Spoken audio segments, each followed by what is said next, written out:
I've been in New Orleans.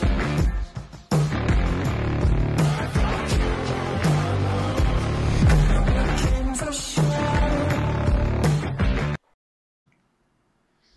Olá, prezados amigos do JLCast, tudo bem?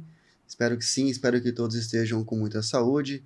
Vamos aí para mais um bate-papo no dia de hoje, de um tema aí de super importância para o universo empreendedor, para você que tem empresa, principalmente para você que tem colaboradores.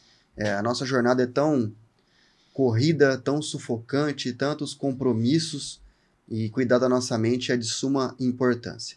Então, o nosso bate-papo de hoje será de interesse público, digamos assim, onde todas as empresas precisariam adotar condutas nesse sentido. Mas antes da gente entrar aí no tema central, quero aqui dar as boas-vindas para o Vinícius, que vai apresentar a nossa convidada, isso mesmo. Rompemos de vez com o Clube do Bolinha, né? Então, a nossa segunda convidada, mulher, vai agregar com toda certeza no nosso bate-papo. Vinícius, te dou as boas-vindas para apresentar a nossa convidada e o nosso tema de hoje também. Tudo bom, Léo? Tudo bom? Tudo bom, pessoal? Mais uma vez, muito legal estar aqui com vocês. E vocês que nos acompanharam, né, desde o primeiro episódio, vocês perceberam que por várias vezes convidados que sentaram com a gente falaram sobre o mesmo tema, que esse tema são pessoas. E a importância das pessoas dentro do meio corporativo, dentro das empresas, até porque sem pessoas a gente não acaba tendo como conseguir fazer negócios.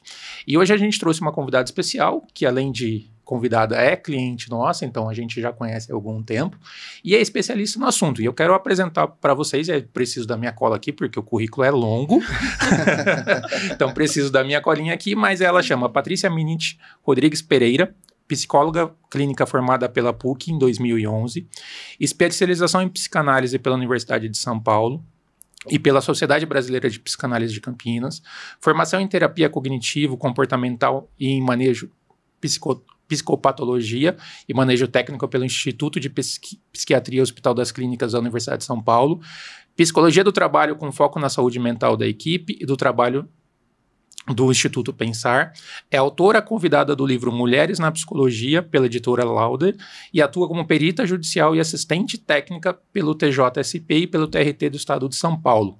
Realiza atendimentos clínicos na Cuidar Psi, que é a sua empresa,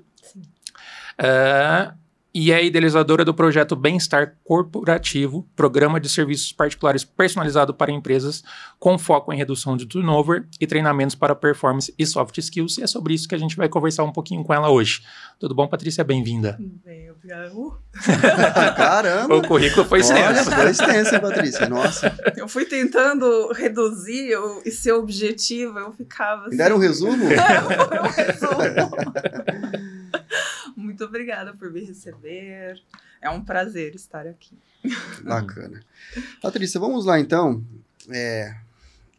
Acho que depois da pandemia até isso se intensificou, o cuidado da mente, né? O cuidado do nosso psicológico. E por experiência própria minha, né? As coisas mudaram demais pós-pandemia, principalmente. Não que a mente não deveria ser cuidada, ou até mesmo antes da pandemia, mas eu acho que as coisas se intensificaram de uma maneira muito... Acho que mudou radicalmente 200% aí do que a gente tinha antes, né? Você acha realmente que a pandemia intensificou a questão do... Quando eu falo cuidado com a mente, tá?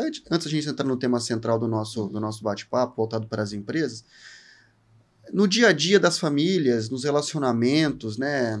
Realmente tem já algum estudo, algo que vocês, como psicólogos, têm uma análise sobre isso? Tem. Muitos psicólogos, colegas e até mesmo pesquisas, artigos científicos já saíram sobre como as relações se transformaram após a pandemia. Então, teve uma procura muito alta de psicoterapia em relação no início da pandemia. Então, no início da pandemia, todo mundo muito assustado, e o que é um inimigo invisível, como é que é, não tem cura, não tem vacina, não tem o que é. Então, todos muito assustados, crises de ansiedade, claramente, elas atingiram um pico gigantesco, tanto que a pesquisa do Google, vem os relatórios, eu recebo no e-mail, pesquisa do Google, e eu lembro direitinho, foi na última semana de maio, foi assim, acho que teve mais de 800% de crescimento. Caramba. Foi uma coisa assim muito...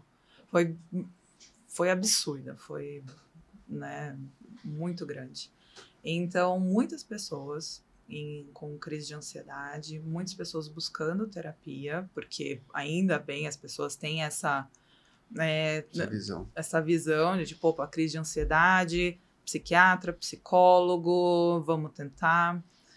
E a segunda onda de pesquisa de psicoterapia foi no início de 2021, quando estava morrendo 5.000 pessoas por dia, quando tinham assim esses índices de mortes absurdos. Então, muitas pessoas chegavam para mim e para colegas meus falando: eu até que lidei bem com 2020, mas agora tanta gente morrendo, e ficou um clima fúnebre no país por algumas semanas. Uhum. Então, e um clima desesperador, né? Então teve muita procura. A saúde mental, ela tá ressignificada depois da pandemia, ela teve uma ressignificação muito importante, e a forma das pessoas se relacionarem, interpessoal e intrapessoal, entre si e consigo, elas mudaram também. Então, trabalho híbrido, trabalho home office, então os limites foram ou impostos ou extinguidos. Então, as pessoas começaram a perceber: eu não tenho privacidade. Eu tô sempre com alguém, minha casa tá pequena, e não é que a minha casa tá pequena, a mente da pessoa ficou muito fragilizada. E é interessante você falar isso, porque assim, a nossa percepção no dia a dia, tanto de experiência nossa, de precisar de colaboradores, como de conversar com clientes sobre esse tema, a impressão que a gente tem é que o perfil do funcionário, o perfil do colaborador, ele mudou completamente. Uhum. Parece que hoje é o funcionário que escolhe a empresa, né? Ele demanda, ele tem uma série de critérios, como, se não é trabalho híbrido ou se não é trabalho home office, eu não quero. Não, vou te cortar para passar essa informação. A gente está precisando de alguns colaboradores novos. Uhum. Então, ontem eu falei com uma coordenadora nossa, de um currículo que a gente encontrou. Qual que é o nosso processo para isso? Primeiro, com a coordenadora ou o coordenador de cada departamento entra em contato com esse possível candidato. Uma vez eles gostando, esse primeiro contato é remoto. Uhum. E o segundo, a gente quer conhecer pessoalmente, ver se é de carne, se não é, tudo. Aí, essa pessoa passou nesse primeiro bate-papo com a coordenadora, ela me ligou e falou: tá tudo certo, vamos tentar marcar. Eu falei: então tá bom, então tenta marcar para amanhã, tem horário tal, tá entrando na sua agenda, Vinícius, vi que não tinha, pode marcar que eu tento ver com ele, porque é de suma importância. Aí a pessoa responde: olha, eu não tenho como ir nesse segundo bate-papo, porque eu tô sem dinheiro, para mim tem que ser por vídeo. Aí eu olhei, falei, fiquei até sem palavras, falei: mas peraí, a pessoa não tem R$15 para fazer uma entrevista, sendo que ela já passou na primeira fase. Sim. Aí eu falei: meu Deus, o que está acontecendo? Que relação é essa de pessoa, sabe? Eu não fui atrás dessa pessoa, ela que me mandou um currículo. Sim. Então, ainda ela quer me mandar o currículo, ela quer ter 2 entrevistas online, ela quer ter condição X, quer trabalhar de casa, não quer vir para o escritório. Mudou tudo, né, Vinícius? Caramba! E na clínica, no trabalho, você percebe isso, não é só impressão nossa, de fato aconteceu isso.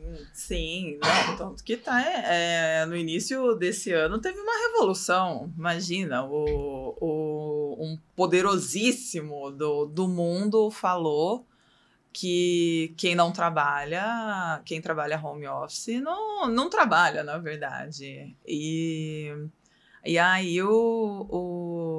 todas as grandes empresas já começaram, vai ter trabalho híbrido. Então, e todo mundo assim, puta vida, sabe? Tipo, não acredito. E tem dois times.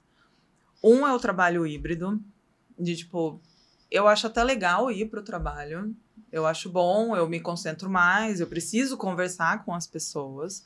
E tem as outras pessoas falando, gente, trabalho híbrido é uma coisa tão, né, 2019, né, assim, como se fosse um grande passado, né, como se a gente estivesse falando de 1800 e bolinha, assim.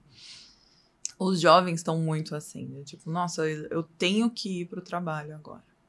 Então, as pessoas um pouco mais velhas, assim, dos 35 para cima, nossa, ainda bem que eu vou para o trabalho. Porque tem uma dificuldade em separar a casa do trabalho, ainda tem essa coisa mais física. E até mesmo na psicoterapia, eu tenho muito paciente online. São poucos os meus pacientes presenciais, né? E tem o mesmo efeito a terapia online da terapia presencial? Tem efeito, não é o mesmo, porque são configurações diferentes. São configurações completamente diferentes. Teve um paciente que a gente iniciou na pandemia, então completamente online. Ele veio para o meu consultório depois, liberou, ele falou assim, nossa, você é alta. Eu nunca pensei isso. Você vê só... Só a parte de cima? Você vê só a minha cara, né? Aí ele... Que coisa! Eu nunca pensei, assim. Aí ele fez assim... Eu nunca pensei que você pudesse ter pé, que você pudesse... Que bom, né? Eu não sou um computador, né? É assim, né? É o prazer. Eu sou um ser humano, não sou uma tela. E ele... Então tá uma coisa... Ao mesmo tempo, a grande vantagem da terapia online é a facilidade. E a forma de como as pessoas conseguem, a partir de uma tela, elas conseguem falar mais. Então tem menos resistência. Entendi. Né? Entendi.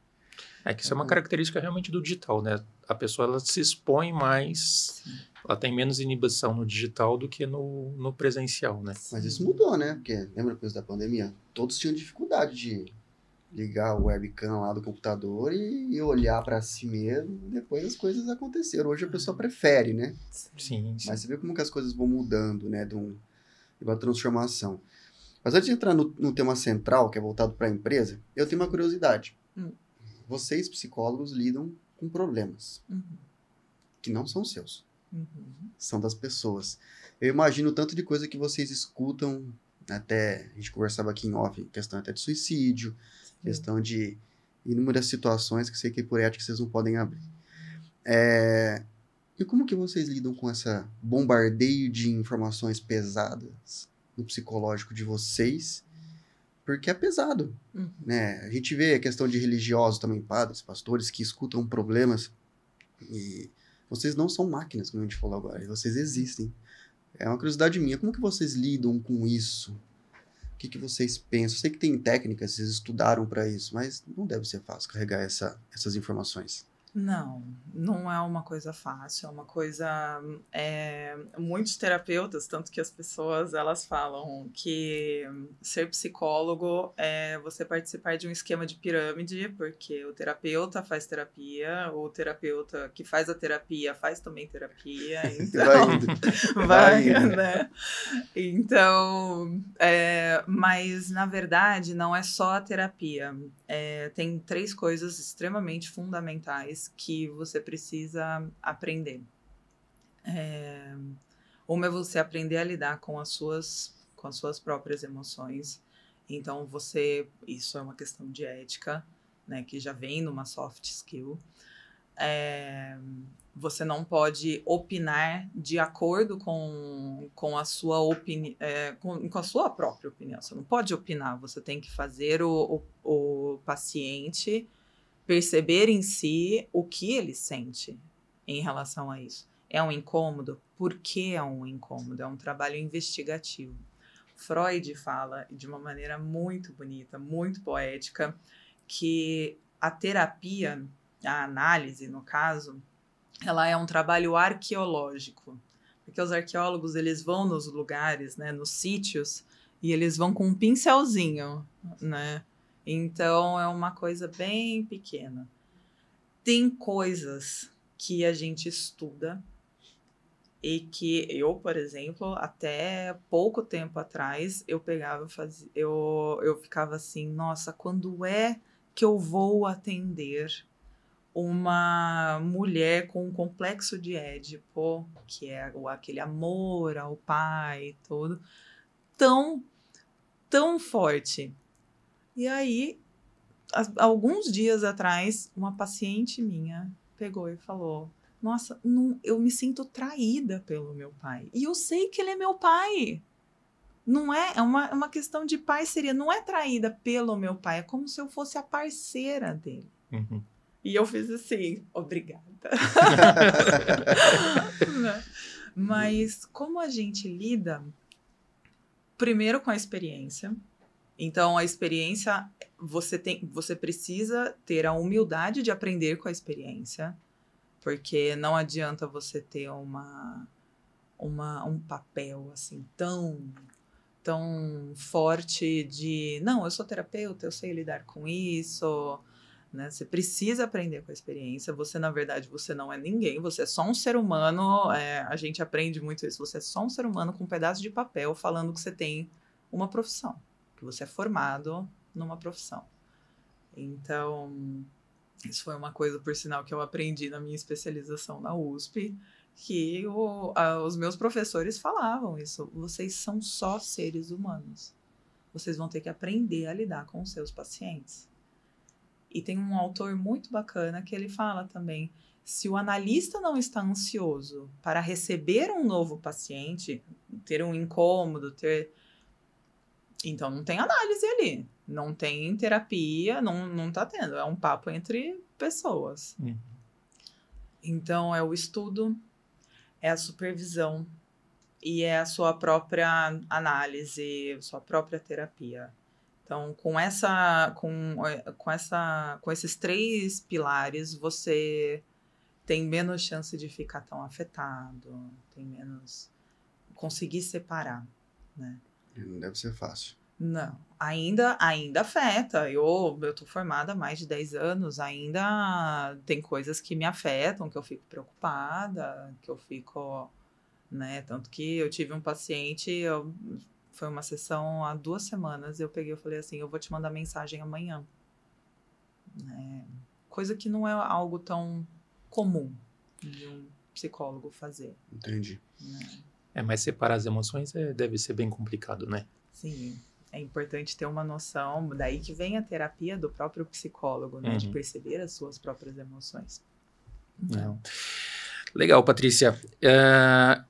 E de verdade, assim, dentro desse cenário de mudança pós-pandemia, mudança nas relações pessoais, interpessoais, foi daí que surge o projeto realmente do bem-estar corporativo? Foi dessa necessidade? Como é que surgiu? Conta um pouquinho pra gente como é que surgiu esse projeto dentro da Cuidar Psi. Surgiu na pandemia, que eu comecei a receber muitos pacientes, eu atendia, antes da pandemia eu atendia por volta de 22 pacientes por semana. Na pandemia eu estava atendendo 42 por semana, né, graças ao online, porque, né, eu não precisava ir para o consultório, me locomover para São Paulo, para Campinas, então, mas foi foi um aumento, e essas pessoas chegavam para mim e eles falavam, eu não consigo mais trabalhar. Tá um clima horrível na empresa. Eu tenho crise de ansiedade, eu tenho crises de angústia, eu tenho... Aí chegou a decisão final e eu percebendo, tipo, nossa, gente, não é só no escritório tal, ou na empresa tal. Pelo jeito tá em todo mundo, porque os pacientes, eles comentavam com outros colegas de trabalho, né, sobre a dificuldade. Então, não eram só demandas da própria pessoa. Eram demandas de o meu ambiente de trabalho tá me deixando doente. E eu já tinha uma fragilidade e agora essa fragilidade explodiu. Então, chegou quando uma gerente de uma empresa grande, ela falou assim para mim, eu não consigo mais trabalhar. Eu trabalho somente quando os meus colegas estão desligando, fazendo log-off. E aí eu fiz assim, por quê? Aí ela, porque daí ninguém vem falar comigo. Então, tava começando um retraimento. Então, foi com os meus pacientes que eu fiz assim, não adianta. Não tem como não ter um projeto de bem-estar corporativo. Legal. E aí, como é que é enfim, o projeto em si? Qual que é a ideia? Qual que é o programa? Como é que ele funciona? Isso eu adoro falar. Então vamos lá. O programa em si, ele é uma coisa completamente personalizada. Assim, por eu ter uma formação muito clínica e focado muito na psicopatologia, eu foquei muito nessa coisa do indivíduo e do grupo do indivíduo, né? Assim, do grupo onde o indivíduo está inserido. Ou seja, a equipe, né? Então, eu converso com os gestores, com os gerentes, gestores, às vezes, os diretores, e eu falo com eles. O que vocês estão precisando? O que vocês notam? Né? Muitas vezes o pessoal do RH e do pessoal, né, eles vêm conversar comigo, do departamento pessoal, vem conversar comigo. Patrícia, tá acontecendo isso, tá acontecendo isso, tá acontecendo isso e tá acontecendo isso. Aí eu, tá bom, então vamos primeiro fazer um escaneamento, né? Com alguns testes psicológicos, com uma certa... com conversas, tudo. Não é nada oneroso, nem nada nem de dinheiro, nem em relação a tempo. É uma conversa. E aí, eu vou e aponto. Assim, olha, de acordo com tais testes, tais resultados, com tal pessoa, e isso tudo vai no anonimato. Eu não peço para colocar, eu só peço para colocar a equipe. Então, equipe do departamento pessoal, porque senão a pessoa fica muito incomodada. Como é que o meu chefe vai saber disso? Então, eu faço por equipe. Olha, tem um indivíduo aqui que está com um burnout absurdo. Está com níveis de ansiedade que não está escrito, né? Eu sei quem é a pessoa, só que eu só vou falar se a pessoa... eu só vou falar com a pessoa no tete-a-tete. Tipo, olha, você, no caso, você está com um pico de ansiedade além da conta, tá? Patológico, né? Então, a pessoa quem vai saber, não vai ser o chefe, né? Então, eu vou falar a sua equipe, porque a equipe, querendo ou não, ela não existe uma equipe à toa, não é todo mundo que faz, né, tudo. Então, a equipe que eu falo para o chefe assim, olha, a sua equipe tem níveis de ansiedade muito, muito altos. Mais de 50% da sua equipe. Ou, como é que a gente pode fazer isso? Aí eu ofereço a solução. Por exemplo, você tem plano de saúde? Você dá plano de saúde para essa equipe? Não dou. Então, sugiro que você faça uma parceria com com uma clínica para vocês, né, fazerem uma coisa, ou formas, eu fiz uma vez foi muito bacana, eu fiz uma série de palestras sobre como melhorar a ansiedade sozinhos, né, e no final sempre reforçando, vocês precisam cuidar de vocês, não adianta, né. Então, tem a responsabilidade da empresa, sim, mas tem a responsabilidade da pessoa, né, do próprio indivíduo. Legal. Interessante escutar isso de você, e uma dúvida que surge aqui, vou pensando, né, vai surgindo, a gente vai tendo uns insights.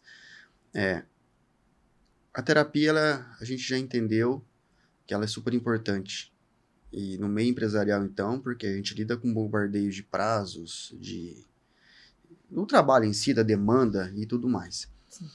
É comum você receber donos de empresa pensando em melhorar como pessoa, como chefe, como líder, para poder replicar isso na equipe? Porque não adianta ter todo um trabalho feito com a equipe, só que a liderança da empresa não faz. Sim. É comum receber? Cresceu isso nesses últimos tempos ou ainda é uma parede, digamos assim? É uma parede, mas cresceu. É uma coisa de... O RH não tá fazendo trabalho direito. O pessoal do RH não tá fazendo trabalho direito. E o RH tá falando, mas todo mundo tá doente, né? Não tem como. Então, mas existem, principalmente, donos de empresa que já fizeram psicoterapia, que começam a perceber um certo padrão, e até mesmo outros que fazem assim, pessoal, nossa, eu tô com um turnover absurdo, tá demais isso, não tô conseguindo reter. Daí vem um colega dele, um amigo dele, faz assim, tenta levar um programa de bem-estar corporativo, veja o que está acontecendo na sua empresa. Então, as indicações ainda são muito no boca a boca, e a partir de resultados, né, que ainda bem são favoráveis, né, mas eu acho que é bem importante que ainda tem pequenas e médias empresas ainda tem muita resistência. É isso que eu ia te perguntar. Qual que é o número ideal de colaboradores? Eu sei que cada terapia é coisa individual. Uhum. Eu acho que dá para você lidar individual, englobar tudo aí nas técnicas que vocês estudaram. Uhum. Mas pensando numa empresa, a partir de quantos colaboradores você acha que é interessante ter esse programa da Cuidar Psi hoje? Olha, não tem. Se eu fosse falar um número, a partir de 3 pessoas, porque daí já forma uma equipe. Entendi. Né? Então, 2 pessoas, eles conseguem sentar e conversar. 3 pessoas, muita coisa fica... Começa a ficar vago já. E a pessoa, por exemplo, o Vinícius, ele pode pegar e fazer assim, puxa, teve uma pergunta para a Patrícia que eu acho que não foi adequada. E eu, tranquila. E eu, assim, tipo, mas não achei. E você poder falar, tipo, poxa, mas eu achei que não foi nada demais, né? Assim, então, e nem sempre, por exemplo, uma terceira pessoa vai falar isso. Então, muita coisa fica perdida. Entendi. E daí ressoa na pessoa. Porque isso é interessante, né? Porque às vezes a gente ouve algumas coisas nesse sentido, né? Então, por exemplo, você falou bastante de RH. Aí as pessoas pensam, RH é coisa de empresa grande. O cara que é dono de empresa e tá ali com 3, 4 funcionários trabalhando para ele acha que RH é uma coisa de empresa grande. O que ele não percebe é que ele muitas vezes veste o chapéu de RH sem ter. Ele é o RH. Ele é o RH! Isso. Mas ele que está fazendo o gerenciamento dos recursos humanos que está trabalhando para ele. Sim. Então é legal a gente desmistificar essa situação de que o cuidado com pessoas não é para empresa grande. Eu mesma, eu sou a RH dos colaboradores da psicologia. Eu não tenho uma moça de RH, eu tenho uma moça que me ajuda. Ela faz, mas quem faz a entrevista sou eu, né? Eu, por muito tempo, eu fui o financeiro, eu fui o marketing, O RH, o RH, comercial, o para comercial. captar. Mas você sabe, Patrícia, eu falei isso no nosso último episódio. A gente, como escritório de contabilidade, você não sabe o tamanho da demanda que os empresários transferem para nós, que não são nossa responsabilidade.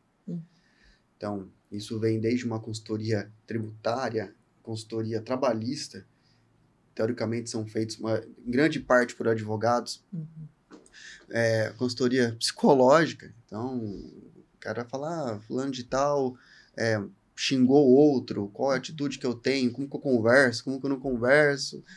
Aí, a demanda é tão grande em cima da gente, de um escritório de contabilidade, porque o nosso principal objetivo, e o que eu vou falar pode ser até polêmico aqui, é cumprir as exigências do governo. Então, calcular o imposto corretamente, fazer uma contabilidade adequada, lidar com a parte de departamento pessoal adequado, não de RH. O escritório de contabilidade não é RH. E eu não culpo o empresário por isso, porque a demanda do governo hoje, do que construiu em torno de uma empresa para você empreender no Brasil, é um mistério. É um mistério e é algo massacrante pro empreendedor, pro empresário. Então a gente brinca às vezes, né? A gente tem duas frases lá que a gente usa muito, né? Primeiro que a gente tem que ter bola de cristal. Inclusive tem um youtuber famoso aí chamado Contador Revoltado. Que não sei se você já chegou a ver. Ele vende a bola de cristal, brincando assim pra gente. E segundo, o pessoal fala, pô, eu já escutei isso no escritório direto. Pô, fulano de tal, acho que eu sou psicólogo, não é possível, que vem perguntar as coisas que... Então tá aí a importância para você, pequeno empresário, microempresário, que tem aí 1, 2, 3, 4 colaboradores, ou se é só você mesmo, de procurar uma ajuda especializada aí na questão de saúde mental, questão de terapia para você se desenvolver, né, Vinícius? Porque a rotina massacra o empreendedor brasileiro. E talvez um bom indicativo disso seja turnover, né? O turnover pode ser um indicativo de que algo não tá legal. Sim. O turnover saudável para uma empresa é nos 10%.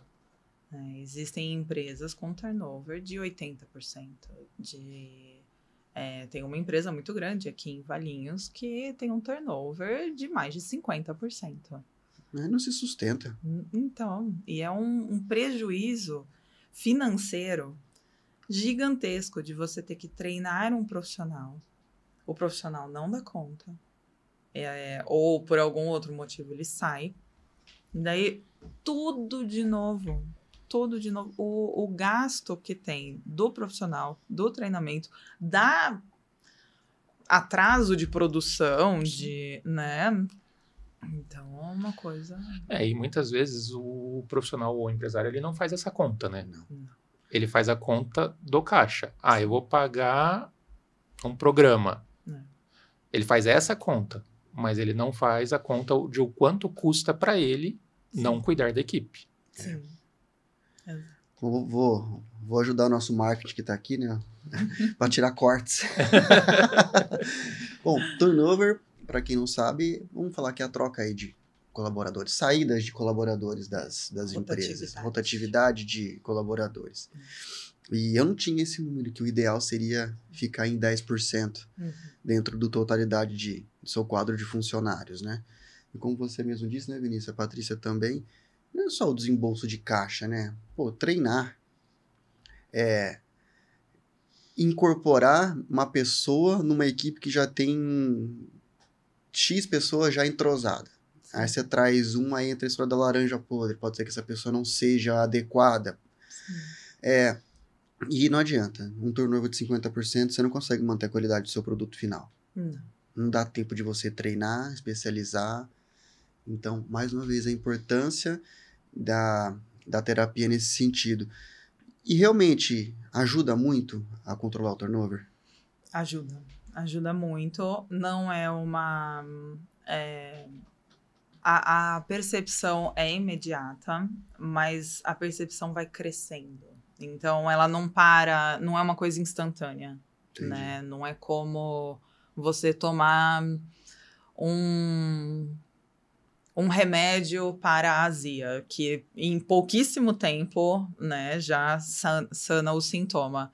Mas a azia, ela melhora do turnover, e depois você consegue perceber, tipo, puxa, olha só, isso daqui tá indo certo, agora dá jeito da gente expandir. Puxa, né? Então, eles conseguem colocar outros projetos que eles já estavam tentando implementar de forma mais saudável e de forma mais fluida. Entendi. Legal. E o programa, ele tem relação com terapia? Qual é a diferença? Como é que funciona? Ele é uma terapia ou...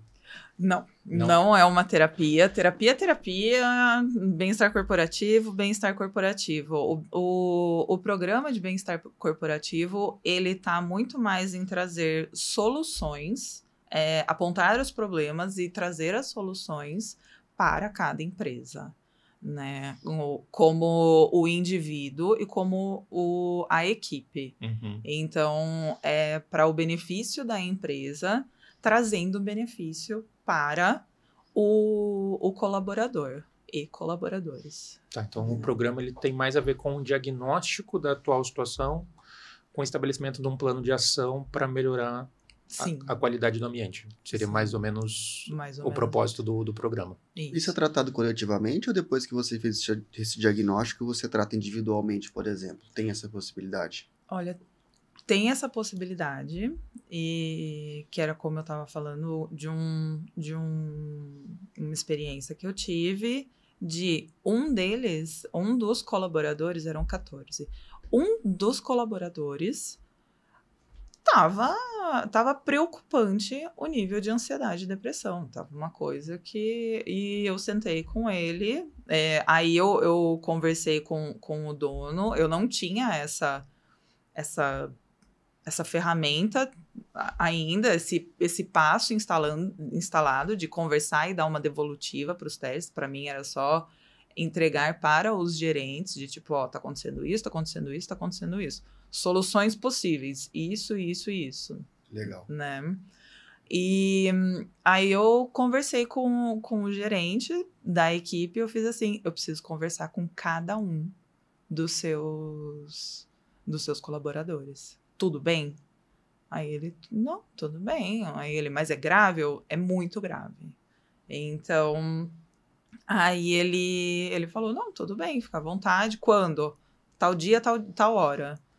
Sentei, dei a devolutiva para a maioria das pessoas, assim, conversei, tem que tomar um pouco de cuidado aqui, tem que tomar um pouquinho de cuidado ali. No seu trabalho, onde que você percebe isso? Né? Essas características. E quando, no caso, o indivíduo sentou na minha frente, eu fiz assim, o que está acontecendo com você? E a pessoa começou a chorar. A pessoa falou, eu não tô bem, eu não consigo estar bem, eu acho que eu sou um desperdício para o mundo, eu acho um nível de autodestrutividade, então, muito grande. Então, eu falei, você precisa, para ontem, terapia.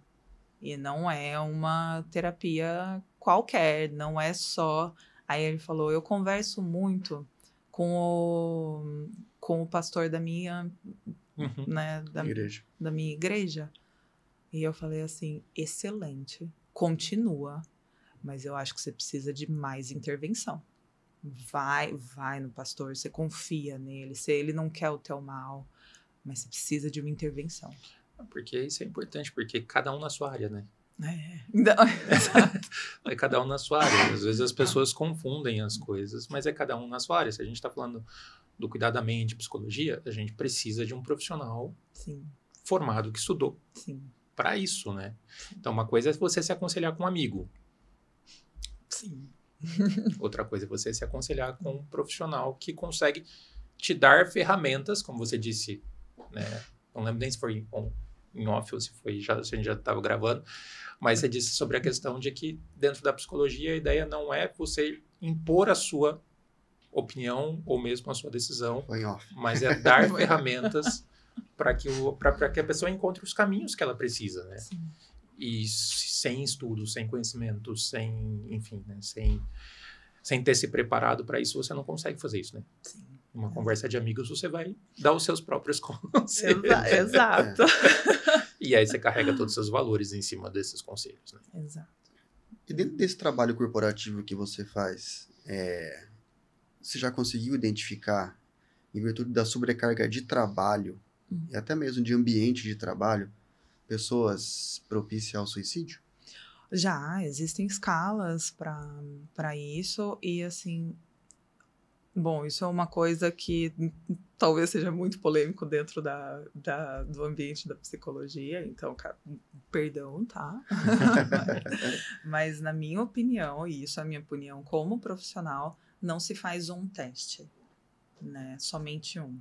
Então, você faz uma bateria de testes. Geralmente, testes psicológicos, eles são muito rápidos. Porque, né, coisa um pouco chata. Tem alguns que demoram algumas horas, tudo.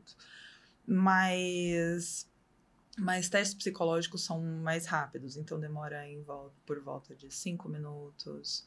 Demora por volta de 10 minutos no máximo. Então, o que é importante é você, na verdade, perceber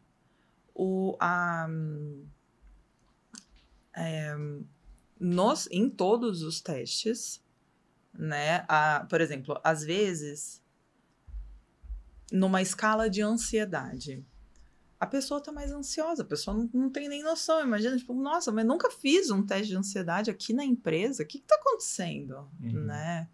Então, às vezes, a pessoa está mais ansiosa nessa escala de ansiedade. E daí, aos poucos, a pessoa vai percebendo, não é nada demais, só estou aqui respondendo um questionário, só estou aqui vendo uma imagem projetada. Então, é uma coisa que eu falo antes pro pessoal, gente, eu não estou aqui para ferrar com ninguém, né? Eu falo dessa forma, o pessoal chora de dar risada. Teve uma vez uma moça do RH que ela fez assim. Tipo, ai meu Deus, Patrícia. E aí eu converso muito com eles ficam mais calmos. E eu falo, tem alguém desconfortável? Tem alguém ansioso, inseguro em fazer? Uma vez já teve, falou, eu tô. Pode ir embora. Né?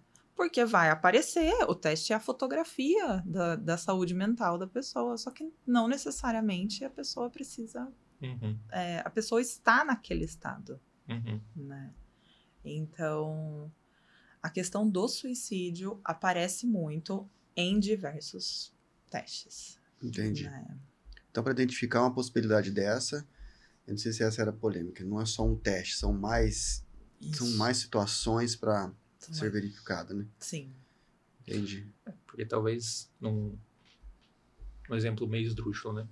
Mesma coisa que você for fazer um exame, sei lá, um exame de diabetes depois de comer um doce. Exato.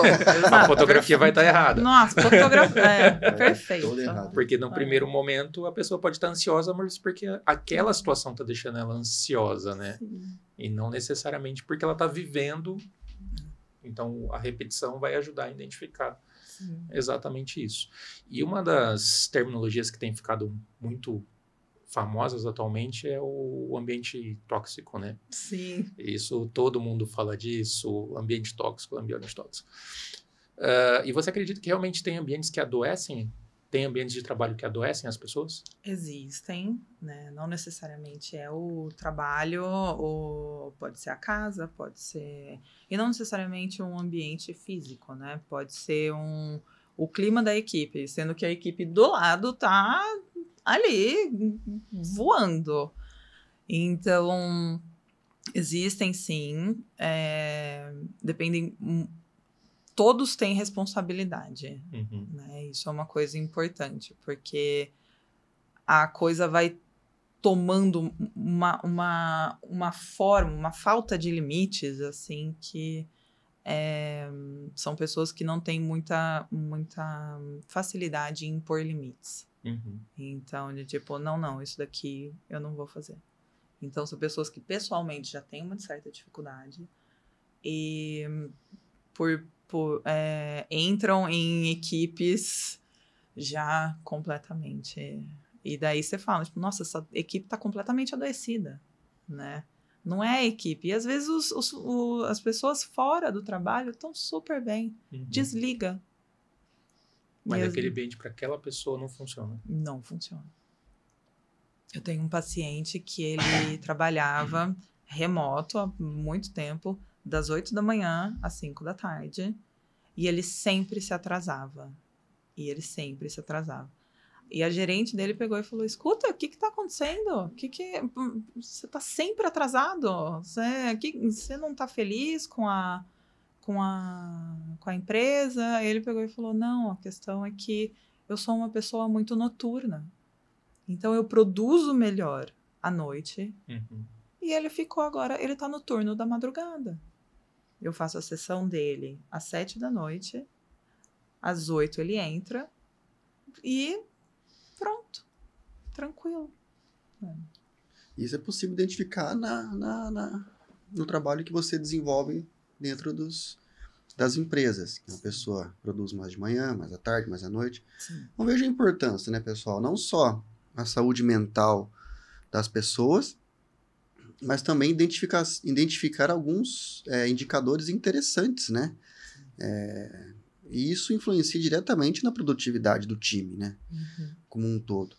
Mas o que eu enxergo hoje, e eu tive muita dificuldade com isso, Patrícia, o ambiente profissional, ele é um ambiente profissional. É. A pessoa tem que entender que ela está num cargo ou num trabalho, pelo menos essa é a minha opinião, não sei se você pensa diferente, ela é paga, ela se qualificou para aquilo, ela é paga para aquilo, por exemplo, para pegar uma caneca, pôr daqui e pôr para cá. Uhum. Ela não tem que se importar se a caneca do Vinícius tá certo, tá torta, tá errado. E daí ela vai falar isso para uma outra pessoa aqui. Que ele vai falar para outra. E aí vai criando ambientes tóxicos, vai criando situações que não precisam. Sim. Então, enquanto as pessoas, não sei se o trabalho também tem isso, da parte da saúde mental ocupacional dos trabalhadores. Falar, cara, isso aqui que você falou, é trabalho, você estudou, então você tem o seu papel lá da sua profissão. Sim. Aqui dentro você não tem que olhar se a pessoa vem cabelo rosa, se a pessoa vem careca, se a pessoa, a opção sexual, a opção religiosa da pessoa. Sim. Simplesmente você tem que trabalhar, entregar e pronto, final. Se quiser entrar lá, não vou falar mudo porque a gente brincou antes que não pode falar. Quiser ficar calado e só trabalhar, tá ótimo. Exato. Né? Não sei se essa é a linha, você segue essa linha também no trabalho. É uma linha muito boa, mas é uma linha que foca muito para partes específicas, para setores específicos. Então, pessoas que trabalham mais sozinhas, nossa, manda bala, essa é a linha para se trabalhar. Às vezes existem pessoas, existem equipes, existem outros tipos de trabalho que não tem como. Você não é uma pessoa ali, você é uma engrenagem que tem que fazer a coisa fazer, que a coisa tem que andar. Entendi. Né? Se você não faz o seu trabalho, ou a pessoa que precisa do seu relatório, não faz o trabalho dela. Aí trava a engrenagem. Aí trava o funcionamento da coisa toda. Mas existem diversos tipos, por isso que é importante a personalização da empresa. Então, eu chego e eu falo, como é que é a tua empresa? Como é que é o jeito que vocês trabalham? Como, né, vocês precisam da colaboração de todos? É incorrente o funcionamento? Ou é por produção? A produção é individual ou não, né? Então, tudo isso, nossa, eu fico umas 4 horas conversando com os proprietários. Entendi. Isso é muito bacana, né, Vinícius? A gente ter... eu acho que a pandemia foi bom e foi ruim e foi boa nesse sentido. Sim. Porque está trazendo aí a importância da saúde mental, né, para dentro das empresas. E olha quanta informação que a gente consegue levantar, né, dentro de uma organização. Então, a gente consegue identificar talvez um ótimo colaborador que esteja com um pensamento suicida. A gente consegue identificar, reduzir turnover, ou seja, rotatividade de colaboradores. A gente consegue trazer um ambiente mais harmônico. Sim. A gente consegue aumentar a produtividade.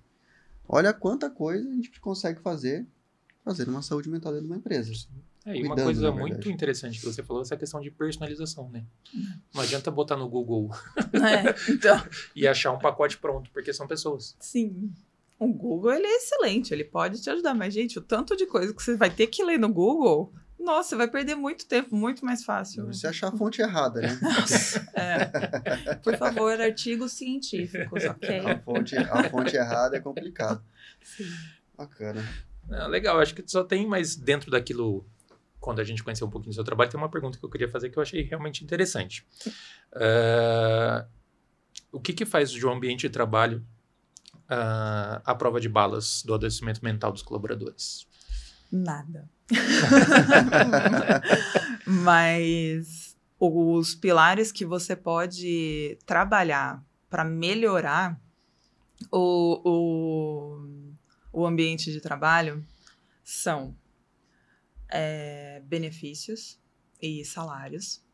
Saiu uma pesquisa, não vou lembrar qual instituição, mas saiu na Exame, isso foi em março, que muitos trabalhadores estão buscando salários até um pouco menores e benefícios. Então, apoio psicológico, apoio físico, tem Gympass, tem Um convênio médico. tem um convênio médico, tem Tai Chi Chuan, tem meditação, tem tal coisa. Então, assim, muitas empresas estão começando a colocar coisas, alguns benefícios, né? A gente tem uma colaboradora em especial, tem mais uma em específico, que ela ficou 9 anos no escritório de contabilidade, né?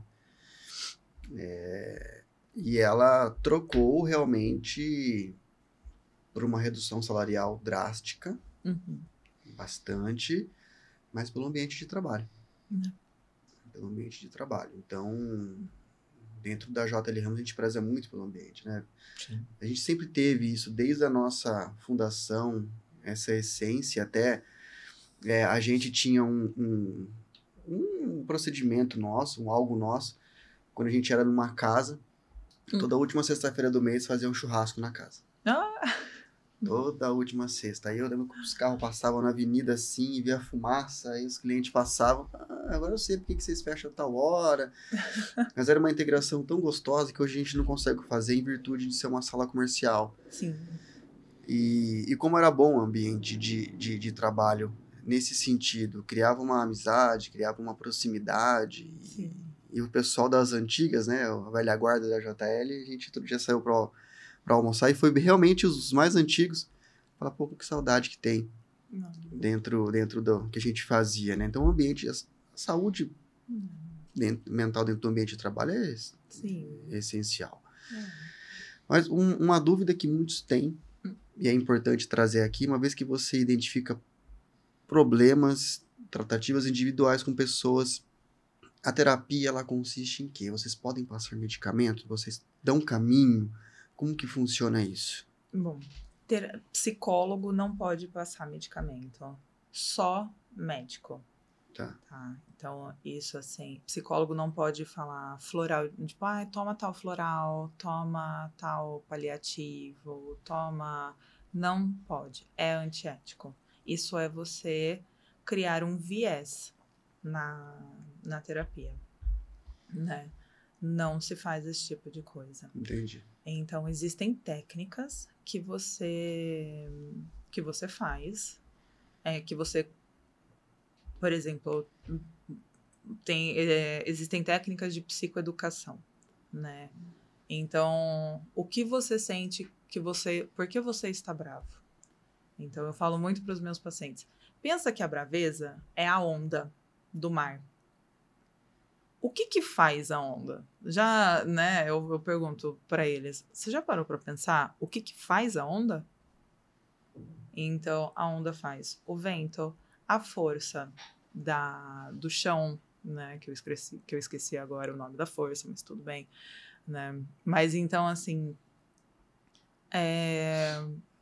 pensa que a onda, ela é o resultado de um monte de outros fatores. Então, é isso o que a psicoeducação faz. Né? Então, a psicoeducação, o esclarecimento, que nada mais é do que o esclarecimento emocional. Né? É interessante saber isso, porque realmente as pessoas, vou pro psicólogo passar um remédio. Não pode. Então, não sei se esse é o caminho. Se vocês identificam realmente que uma pessoa precisa de ajuda, então tem que passar por um médico psiquiatra. Seria esse o caminho? Sim. Ou tem um outro profissional da área da saúde que vocês... eu sei que vocês, né, dentro do trabalho, sabem que a pessoa precisa tomar um Rivotril lá, né? Brincando. Sim. Mas existe qual é o profissional, é importante o pessoal saber, qual médico ele tem que procurar, caso o psicólogo, eu sei que a pessoa não vai falar na sessão, Sim. é um psiquiatra mesmo? O mais especializado, tecnicamente, é o psiquiatra, né? Porque ele fez a medicina, fez a residência e, bom, tá sempre ali, né?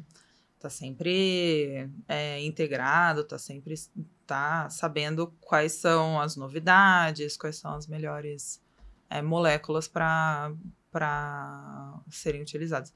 Mas sabe qual é o médico que mais prescreve antidepressivo? Ginecologista. Ginecologista? Ginecologista. Não acredito. Porque é um tratamento de relação, é uma relação de muita confiança entre a mulher e o médico ou a médica e o profissional.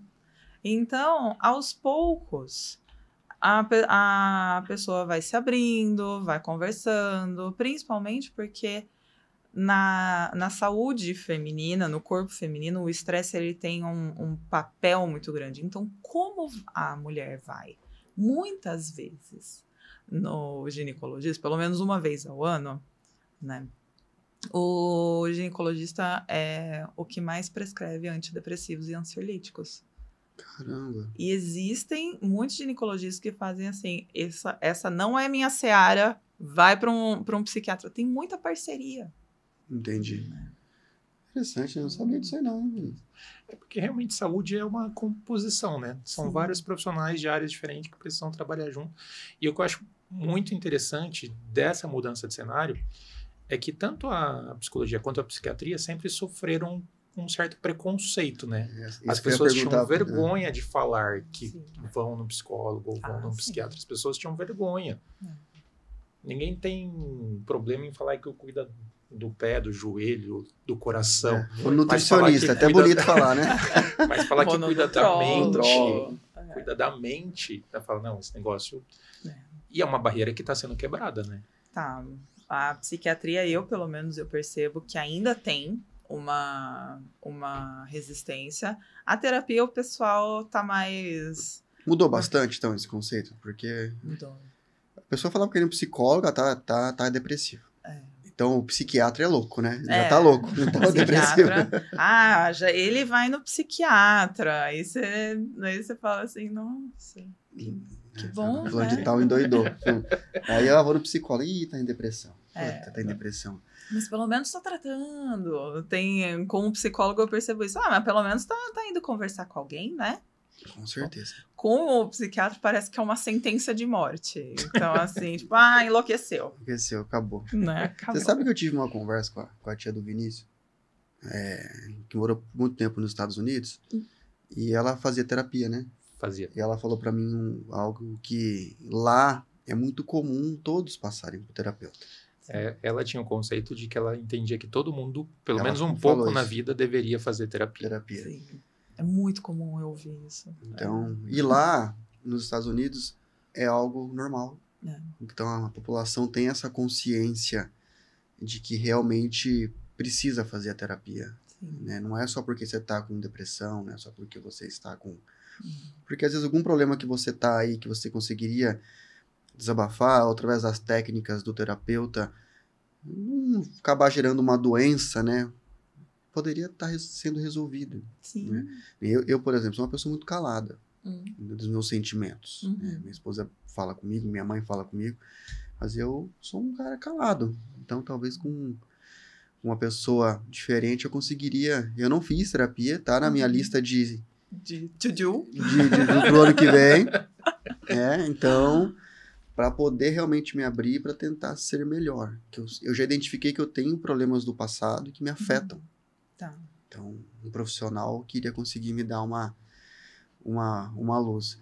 Mas uma pergunta. Eu não posso fazer terapia com uma pessoa conhecida, correto? Não sei se isso é uma Olha, regra ou não. Olha, com uma pessoa íntima, melhor é que não. É melhor que você não tenha grande conhecimento da sua ou do seu terapeuta, porque aí você pode falar livremente, né? Eu tenho muitos pacientes que falam assim, a única coisa que eu sei sobre você, Patrícia, além do fundo que você atende, né? Ou além do endereço do seu consultório, é que você tem cabelo, ser morena, ser isso. Então, assim, não é que eu não falo nada, né, sobre mim. As pessoas sabem que eu sou casada, as pessoas sabem... eu sou uma pessoa muito expressiva, facialmente. Então, às vezes, o paciente está me contando alguma coisa, eu faço assim, meu Deus! Né? Então, eles percebem, mas não é uma forma de eu julgar a pessoa. Então, eles têm essa percepção que eu não tenho julgamentos. Mas conversar com uma pessoa que você conhece complica. Então, eu, por exemplo, eu não quero saber nada da minha própria analista, da minha própria terapeuta, e eu falo para ela, seus problemas são seus problemas. Né? Vamos fazer a consultora consulta, né? Exato.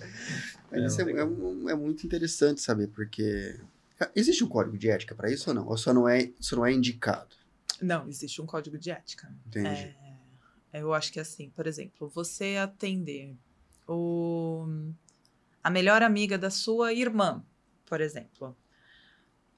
Se você tem uma grande frequência com a tua irmã, assim como essa melhor amiga, a coisa fica difícil, né? Porque você cria uma intimidade. Eu já atendi pessoas, amigos de familiares, já atendi, só que daí teve uma hora que eu fiz assim, agora a gente já encerrou, chega, você precisa... Eu fiz uma orientação, né? Durou uns 4, 5 encontros, né? Entrevistas e tudo. Daí eu falei, para você aprofundar isso, você precisa... Eu vou te indicar uma pessoa, porque você precisa aprofundar isso. Porque eles veem muito em quem conhece. Entendi. Né? As pessoas veem em quem conhece. Tipo, Patrícia, você acha que dá para fazer tal coisa, tudo? Vamos lá no consultório, né? E como que funciona isso para a empresa, então? Trazendo agora para o ambiente da empresa. Vamos supor que uma JL Ramos com 26, 27 colaboradores. Aí você identifica alguns pontos, identifica também que as pessoas precisam fazer a terapia e tudo mais. Só que o colaborador X, ele pode falar alguma coisa ruim do colaborador Y. Sim. E como que você, dentro do programa que você desenvolveu, você lida com essa situação? Isso entraria nessa questão de ética, não é? Porque você vai acabar conhecendo a vida de uma pessoa de uma maneira que não deveria, ou deveria, não sei. Como que funciona esse trâmite dentro do programa? Aí eu gosto muito de uma frase que é: quando Pedro fala de Paulo, ouço muito mais sobre Pedro do que sobre Paulo. Então, assim... Interessante, vou anotar pro quarto essa frase. Legal. Porque é o Paulo do Pedro. Então, assim... É uma pessoa... Não necessariamente o que ele está me contando é verdade. Né? Ou não é que ele mentiu, mas é uma pessoa dentro dele. A visão dele. É a visão dele. Mas nesse caso poderia ter uma terapia individualizada, mesmo sendo pessoas de uma mesma empresa. Sim, sim. Isso é interessante saber, porque eu acho que o que mais se identifica hoje em dia são pessoas com problemas situações, tem gente que não consegue desvencilhar os problemas pessoais dos problemas empresariais. Sim. Então, no começo da JL mesmo, era difícil pro meu irmão, pro Juliano, fechar a porta. Eu tinha 19 para 20 anos quando a gente abriu o escritório. Meu pai teve que intervir com a minha mãe, falar para ele parar de me ligar às 9 horas da noite. Uhum. Ele queria falar, eu tinha o dia inteiro. Uhum. Aí surgiu, então, separar o mundo empresarial do mundo pessoal. Uhum. Então, eu acho que isso é muito interessante e importantíssimo de trabalhar, porque o empresário tem que entender que ele também tem uma vida fora da empresa, né? Sim. E ele, às vezes, não consegue enxergar que ele tem uma vida fora da empresa. Sim. E isso atrapalha diretamente o foco do negócio dele, porque ele não vai viver, Uhum. vai adoecer, vai... É complicado Vai. nesse sentido. Sim. É bacana, né, Vinícius? A gente vai caminhando pro nosso final de bate-papo. Passou rápido, viu? Passou. Passou que bom. rápido, Foi muito legal, muito produtivo. Sob minha ótica, o ponto de vista psicológico para a empresa e saber que isso se aplica para o pequeno. Porque o intuito da JLCast é trazer informação para o pequenininho. Uhum. Porque grandes empresas já tem lá um RH com 15 pessoas, só de RH 15 pessoas. Sim. Aí tem psicólogo, tem outras, mas o pequenininho não sabe que ele precisa ter isso, que isso poderia ajudar, né, Vinícius? Eu acho que desmistificar isso é muito importante, né? Sim. Desmistificar que esse cuidado é só para grande empresa. Imagina. Se você tem 1, 2 colaboradores, você já está lidando com gente. Sim, com certeza. E aí, desmistificar isso é muito importante. E lidar com gente é tão difícil que tem a psicologia. Uma faculdade de 5 anos, né, Patrícia? Correto? 5 anos. Então, olha o tanto que é difícil lidar com gente. Sim. Bom, pra gente finalizar, eu queria que você deixasse onde o pessoal pode te encontrar, seu Instagram, e-mail, telefone. O nosso marketing vai colocar também as informações. Se quiser deixar o recado pro pessoal, Instagram particular, ou até mesmo da Cuidar Psi, fique à vontade. E as considerações finais também, pode ficar à vontade. Obrigada. Eu quero muito agradecer vocês, o convite, foi muito bacana, foi meu primeiro podcast, adorei. É bacana. Caso alguém tenha podcast, pode me chamar, adorei. Patrícia, é assim, no começo fica super nervoso, né? Daí depois que passa 40 minutos, agora que eu tô acostumando, acabou, eu falei pra gente. E em relação, um recado pro pessoal cuidem-se, seja com o que for, cuidem-se, tenham a tranquilidade de se cuidar. E isso é muito mais importante do que qualquer outra coisa. Se você não se cuidar, a outra coisa também vai ter uma hora que vai degringolar.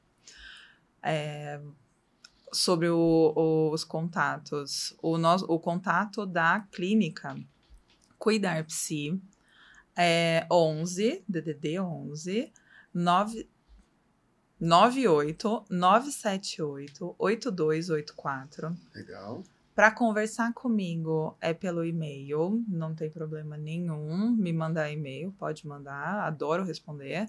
É patricia.pereira@cuidarpsi.com.br. E o Instagram é @cuidarpsi. Legal. Bacana. Considerações finais aí, Vinícius. É isso aí. Obrigado, Patrícia. Obrigado por ter colaborado com a gente nesse tema que eu acho que é muito importante, né? Como eu falei no começo, todas as pessoas de negócios que sentaram com a gente falaram sobre pessoas. Pessoas. Sem pessoas não tem... O CNPJ é uma mistura de vários CPFs, né? Sim. Então, sempre vão ter pessoas. Então, obrigado. Obrigado por ter conversado com a gente. Obrigado também você que nos acompanhou até aqui. Até a próxima. Pessoal, um abraço. Peço, se você não é inscrito no nosso canal, que você se inscreva, deixa o like nesse conteúdo, compartilhe se você gostou aqui com certeza gostou desse conteúdo riquíssimo. A gente vai ficando por aqui, um abraço e até o nosso próximo episódio. Obrigada. I've been in your world.